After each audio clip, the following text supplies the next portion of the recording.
हाजिर हैं आपके YouTube चैनल वीज़ा वाली सरकार में। तो आज हम देखेंगे कि अगर आप पाकिस्तान में पढ़ने के लिए आना चाहते हैं, यानी आपको स्टडी वीज़ा चाहिए। लोग पाकिस्तान से दुनिया के मुख्तलिफ मुल्क में पढ़ने के लिए जाते हैं, लेकिन अगर आपको पाकिस्तान की में एजुकेशन हासिल करनी है, किसी पाकिस्तान की यूनिवर्सिटी में एडमिशन लेना है, तो आपको ये स्टडी वीज़ा कैसे मिलेगा? इसके लिए आपको हम टू द पॉइंट बात करते हैं। और नए पाकिस्तान वीज़ा के ऊपर बहुत सारी वीडियोस बनाई हैं, आप हमारे चैनल पर जाके इसको देख सकते हैं। सबसे पहले गूगल पे आना है, अपने पाकिस्तानी ई वीज़ा लिखना है, तो यहाँ पर Pakistan visa not rack official website का लिंक आएगा, आपने इसको क्लिक कर देना। ठीक है, जैसे यहाँ से ये खुलेगा तो आपने देखें यहाँ पे वीज़ा कैटेगरीज आ रही हैं और यहाँ पे फीस आ रही है। तो इस स्टडी वीज़ा की फ़ीस भी आप कैलकुलेट कर सकते हैं और इससे मुतालिक आप अपनी यहाँ पे इसके मुतालिक डिस्क्रिप्शन भी कर सकते हैं। देखें, स्टडी वीज़ा जो है वो बेसिकली दो तरह का स्टडी वीज़ा पाकिस्तान में। एक तो है कि अगर आप एजुकेशनल पर्पस के लिए आ रहे हैं, या आपने कोई मजहबी एजुकेशन, यानी कि फॉर एग्ज़ाम्पल आपने हिफ्स करना है, या आप आलिम या आलिमा बनना चाहती हैं, तो भी आप दीनी मदारिस के तहत जो है ना स्टडी वीज़ा ले सकते हैं। या फिर आप किसी एजुकेशनल यूनिवर्सिटी या इंस्टीट्यूशन में एडमिशन या पढ़ने के ख्वाहिशमंद है, तो आप ये स्टूडेंट वीज़ा ले सकते हैं। तो फिलहाल हम ये दो कैटेगरी हैं, आप इनको यहाँ से क्लिक करके इनकी डिटेल पढ़ सकते हैं। हम यहाँ से स्टूडेंट वीज़ा को क्लिक करके देखते हैं, तो देखें ये बता रहे हैं, अच्छा लेकिन ये बता रहे हैं कि जो स्टूडेंट्स हायर एजुकेशन हासिल करना चाहते हैं, वो 2 साल का स्टूडेंट वीज़ा जो ना उनको मिल सकता है। उनको एप्लीकेशन या तो उनकी फर्स्ट टाइम इशू होगा वीज़ा, या फिर उसकी एक्सटेंशन अप्लाई होगी। और citizen of the country listed here are eligible to apply for this visa. तो ये कौन से कंट्रीज हैं, इनको देख लेते हैं जल्दी से।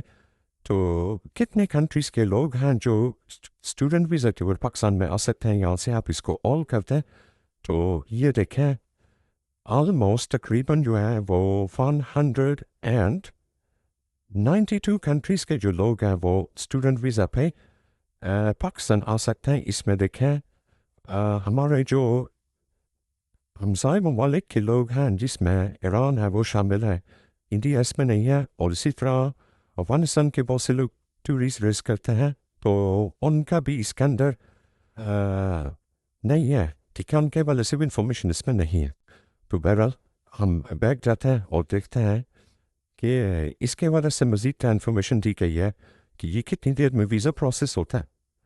सबसे पहले देखें, इसके लिए रिक्वायर्ड डॉक्यूमेंट्स, आपको फ़ोटोग्राफ चाहिए, पासपोर्ट चाहिए, एडमिशन लेटर चाहिए। ये आपने यूनिवर्सिटी के ऑफिशियल वेबसाइट पर जाके वहाँ से आपने ये एडमिशन लेटर लेना है। उसके बाद आपने HEC से या इकनॉमिक्स अफेयर डायरेक्टरेट है, ठीक है, इससे आपने NOC लेना। ठीक है, ये पाकिस्तान की जो इदारे हैं, ये जो लिखे हुए हैं हेल्थ मिनिस्ट्री या एजुकेशन मिनिस्ट्री है, ठीक है, इनसे आपने NOC लेना। ठीक है, ये आपका पाकिस्तान में या तो आप इनसे ऑनलाइन ले लें, या फिर इनके हेल्पलाइन पे कॉल करके इनसे मालूमात कर लें कि ये NOC हमें कैसे मिलेगा, या आप यूनिवर्सिटी के थ्रू यहाँ से अप्लाई करते हैं। इसी तरह for entry visa NOC from the concern government, आपको अपने मुल्क की जो गवर्नमेंट है उससे भी NOC लेना पड़ेगा। और अगर आपने एक्सटेंशन करवानी है तो उसकी ये रिक्वायरमेंट है। इसी तरह स्पॉन्सरशिप या bank statement in case of the accompanying family, अगर आपके साथ फैमिली इस पे आ रही है स्टूडेंट वीज़ा टू पर, तो फिर आपको जो है ना स्पॉन्सरशिप या बैंक स्टेटमेंट लेनी पड़ेगी। ठीक है, तो ये इसकी रिक्वायरमेंट है। स्टडी वीज़ा जो है वो 2 साल के लिए ग्रांट किया जाता है, इसका प्रोसेसिंग टाइम 4 वीक्स है। और अगर आप एक्सटेंशन के लिए अप्लाई कर रहे हैं तो भी आपको 4 वीक्स में ये मिल जाएगा। ठीक है, तो अब बात आएगी कि इसकी फ़ीस कितनी है, वो देख लेते हैं। तो आपने यहाँ से फ़ीस में जाना, वीज़ा फ़ीस करना, वीज़ा कैटेगरी स्टडी अपने लिए लेना या फैमिली के लिए लेना, हम उसको फैमिली कर देते हैं। एंट्री टाइप जो है वो हम कर देते हैं multiple entry port and 1 year करते हैं। और ये एक्सटेंशन के लिए अप्लाई कर रहे हैं तो हम एंट्री के लिए अप्लाई कर रहे हैं। और आपका जो कंट्री है आप वो सेलेक्ट कर लें, हम ये कर लेते हैं, कैलकुलेट करते हैं फ़ीस। तो एप्लीकेशन फ़ीस जो है ना वो आ रही है स्टूडेंट वीज़ा की, तो 2 साल के लिए वैलिड होगा $70। ठीक है, आप देख लेते हैं सिंपल कि ये अप्लाई कैसे होगा। ठीक है, आपने यहाँ पे न्यू एप्लीकेशन पे जाके क्लिक करना है। तो इसके वाले से बिल्कुल सेम प्रोसीजर है जो पाकिस्तान वीज़ा अप्लाई करने का प्रोसीजर है। आपने यहाँ पे न्यू एप्लीकेशन में जाके यहाँ पे क्लिक करना है पाकिस्तान वीज़ा, और यहाँ पे अपनी नेशनैलिटी लिखनी है जो आपकी नेशनैलिटी है, और यहाँ पूछ रहा है कि आपने पहले इस वीज़ा के लिए अप्लाई किया है कि नहीं किया, तो हम इसको नो कर देंगे और स्टार्ट एप्लीकेशन कर देंगे। ठीक है, अब ये इसका एक परफॉर्मा खुल जाएगा जिसमें मुख्तलिफ टैब्स बने हुए हैं, आपने स्टेप बाय स्टेप इनको फिल करना है। ठीक है, देखें सबसे पहले पूछा है मेन कैटेगरी, तो हमारी मेन कैटेगरी इसमें है long duration other visa category में। अब वीज़ा कैटेगरी जो है आपने यहाँ से ध्यान से चूज़ करनी है, आपकी जो है वो है ये स्टडी। ठीक है, आप स्टडी में फिर 2 कैटेगरियाँ थी ना, आपको बताई थी कि फैमिली के लिए भी है, उस इंडिविजुअल के लिए तो आप इंडिविजुअल के लिए कर दें। एप्लीकेशन टाइप एंट्री है। अच्छा, इसमें मैं आपको बता दूँ, अगर आप दीनी मदारिस में पढ़ने के लिए आ रहे हैं तो यहाँ पे कैटेगरी होगी दीनी मदारिस। ये देखें, ये भी स्टडी वीज़ा की टाइप में। ठीक है, तो अभी हमारा चूँकि हमने इसको कर दिया है यहाँ से study visa, individual entry visa type जो है वो हम ले करते हैं, और आखिर में हम विजिट पर्पज़ जो है वो आप पर्पज़ है वो आप यहाँ पे लिखेंगे क्योंकि स्टडी के लिए आ रहे हैं। ठीक है, तो आपने ये स्टडी है। उसके बाद आपने अपना कंट्री सेलेक्ट करना है जहाँ से आप पढ़ने के लिए आ रहे हैं। ठीक है, लिख देते हैं बांग्लादेश, और आप यहाँ पे अपना मिशन लिखेंगे, एंट्री पोर्ट लिखेंगे, डिपार्चर पोर्ट लिखेंगे, और उसके बाद आपने अराइवल डेट लिखनी है कि आप कब आ रहे हैं। ठीक है, और यहाँ से फिर आप कब जाएंगे, तो हम फिलहाल तमी यहाँ पे डेटा लिख देते हैं। उसके बाद आपने पासपोर्ट नंबर अपना लिखना है जो आपका एक्चुअल पासपोर्ट है। ठीक है, इशिंग अथॉरिटी लिखनी है, पासपोर्ट कंट्री लिख देना है, जो आपका पासपोर्ट है वो लिखना है, इशू डेट आपने लिख देनी है, पासपोर्ट आपको कब इशू हुआ है। ठीक है,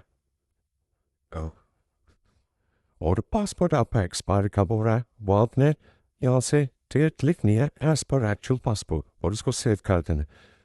तो ये आपको जो इसका पहला टैब था वो फिल करके दिखा दिया। बहुत सारी इन्फॉर्मेशन में आपने जस्ट गिवन नेम, सरनेम, ये सारी चीज़ें एज पर एक्चुअल पासपोर्ट आपने फिल करनी है।